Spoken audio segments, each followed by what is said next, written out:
அந்த காசுங்கிற கடவுள் என்னைக்கு நம்ம பக்கம் கடைக்கண் பார்வையை திருப்புறாரோ அன்னைக்கு தான் மனுஷனுக்கு முன்னேற்றம்ங்கிறதே இருக்கு.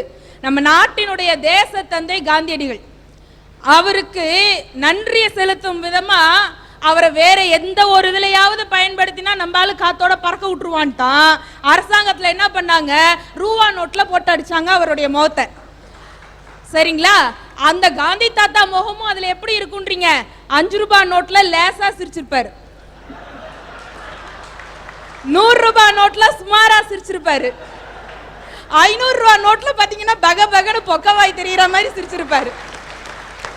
இனி எதிர்காலத்துல 5000 ரூபாய் நோட்டு அடிச்சிங்கன்னு வைங்க, மன்னிக்கணும் நீங்க இல்ல அடிச்சாங்கன்னு வைங்க, அதுல நல்லா ஆன திரிச்சிருப்பாரு, உலக உரண்டியே தெரியற மாதிரி.